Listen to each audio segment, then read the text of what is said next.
Welcome to this explainer. Today, we're going to unpack the staggering complexity, the frankly astronomical costs, and the high-stakes logistics required to safely transport the President of the United States.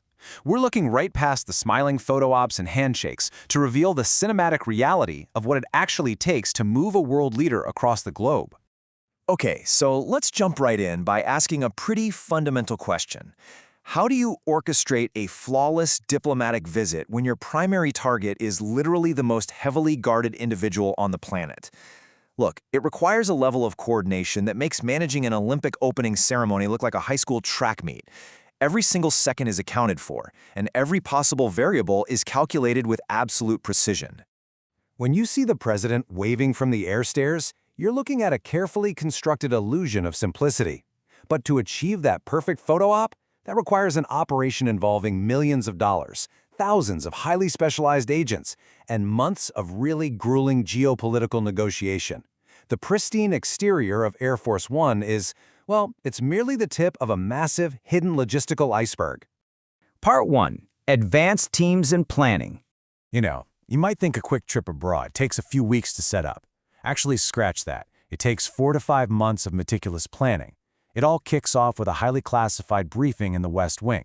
The scale of this prep is kind of akin to planning a massive corporate merger or laying the groundwork for a towering skyscraper. And all of this time, capital, and manpower is deployed just to secure something as simple as a 15-minute walk down a foreign city street. Now, the granular detailing here is just staggering. Advanced teams don't just pick a route. They map out the exact direction of the sun so it doesn't blind the motorcade drivers at a critical moment. They mandate a level 1 trauma hospital within a 20-minute drive. They even take physical samples of the host country's aviation fuel and ship it all the way back to American labs for rigorous quality testing. Meanwhile, the White House Communications Agency maps out signal dead zones inch by inch. Why? Because the president can never, ever be disconnected from the Pentagon no matter where they travel. Part 2. The Flying Command Center. So this isn't just a plane. The VC-25A is a roughly $325 million, highly customized Boeing 747. It boasts 4,000 square feet of interior floor space. To put that into perspective, imagine the square footage of a sprawling, luxurious suburban mansion packed entirely into an aluminum tube. It's been heavily modified for continuous, uninterrupted presidential duties, complete with an executive suite, a conference room, and full accommodations for senior staff and the Secret Service. And this is absolutely crucial to understand. Air Force One isn't just an airplane, it's a floating military bunker. Its critical systems are completely hardened against an electromagnetic pulse. It has mid-air refueling capabilities, which means it theoretically never has to land, as long as the food and water hold out. Deep inside, a military physician oversees a fold-out operating table, complete with a refrigerated supply of the president's exact blood type. This is an aircraft designed to facilitate emergency surgery over the open ocean, all while encrypted satellite links allow the president to actively command a war from 40,000 feet in the air. Part 3. Deploying the motorcade. While the president is in the air, a parallel logistical masterpiece is unfolding on the ground. To truly grasp the sheer scale of this, I want you to imagine stacking 6 Toyota Camrys right on top of each other. That incredible density is the staggering weight of just one vehicle, the Beast, the president's custom-built armored limousine. It is essentially a battle tank cleverly disguised as a luxury Cadillac. The Beast features 5-inch thick bulletproof glass and 8 inches of classified armor. The doors are so extraordinarily heavy, they actually match the weight of a Boeing 757 cabin door that they require hydraulic assistance just to swing open. When those massive doors shut, they latch to create a chemically sealed, perfectly impenetrable environment, completely separating the president from any biological or chemical threat in the outside world. But how do you get this 20,000-pound behemoth across the ocean? Well, loading the Beast into a massive C-17 Globemaster cargo plane is a high-stakes mathematical tightrope. Loadmasters use advanced laser guidance to position it to fractions of an inch. If they park it even slightly off-center, the aircraft's center of gravity shifts dangerously.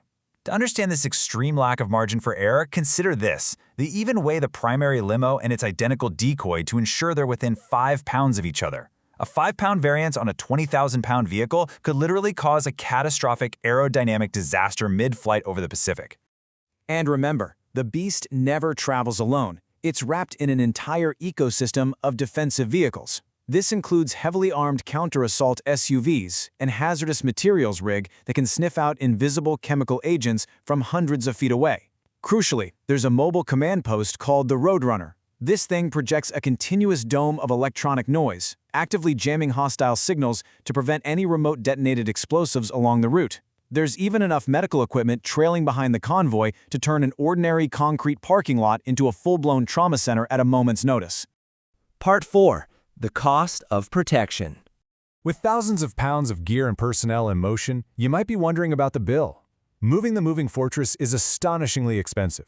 According to a Government Accountability Office report, just 4 domestic weekend trips to Mar-a-Lago over a single month in 2017 cost federal agencies approximately $13.6 million. This massive price tag breaks down heavily into Department of Defense operational costs, which includes flying the aircraft, and Department of Homeland Security temporary duty costs to support the vast network of personnel required on the ground. Imagine your next brief work trip costing taxpayers $13.6 million just in basic travel and accommodation expenses. That is the very real, very steep price of uncompromising, zero-failure security. Part 5. High-stakes ground reality. Now let's take all of this preparation and apply it to a real-world, highly intense scenario, a diplomatic trip to Beijing, China. Faced with the overwhelming espionage and surveillance challenges there, the advance team had a stark realization. The most well-funded, highly trained protective detail on the planet looked at the map and concluded they could not guarantee the president's safety outside of the capital. So, they restricted the president to Beijing entirely, canceling all secondary travel. We can do one city, that's it. When operating in a country known for extensive electronic surveillance, the Secret Service operates under one simple rule: assume every single wall is listening. The advance team literally strips the luxury presidential suite bare, moving all the 5-star furniture out into the hallway. Then, they build their own secure room within a room, a sensitive compartmented information facility, or SIF, using desks and communications gear securely flown in straight from Washington. All of this just so the president can safely read a classified briefing without being monitored. And to guarantee that secure room can't be compromised by someone listening through the wall next door, the Secret Service reportedly booked over 300 surrounding hotel rooms. Not for staff to sleep in, but simply to create a vast, physical, completely empty buffer zone of silence around the president. The sheer cost and absurdity of renting out hundreds of luxury suites just to keep them vacant perfectly illustrates the uncompromising nature of this entire operation. What's really fascinating here is the tense sovereignty compromise that plays out right on the streets. You have an impenetrable American armored column, driven by U.S. agents, rolling through Beijing, completely wrapped inside a heavy Chinese police motorcycle escort. It's a highly choreographed ballet of 2 global superpowers running the very same convoy, resulting in a game of microscopic physical compromises, with neither side fully trusting the other to manage the perimeter. The geopolitical tension in these environments is literally so thick it can snap. During a 2017 visit to the Great Hall of the People, a physical altercation actually broke out. Chinese security temporarily blocked the U.S. military aid carrying the nuclear football, the briefcase that directly links the president to America's nuclear arsenal. It took a physical shove from the U.S. Chief of Staff and a tackle by a Secret Service agent just to get the world's most critical briefcase through the door. So after unpackaging this massive, incredibly complex logistical mountain, from torquing chains on cargo planes, to building rooms within rooms, to balancing delicate geopolitical sovereignty, it leaves us with a pretty provocative thought. Despite the tens of millions of dollars spent and the floating fortresses built, is the most protected person on Earth ever entirely safe? Or are they simply existing in the most highly managed state of risk in human history?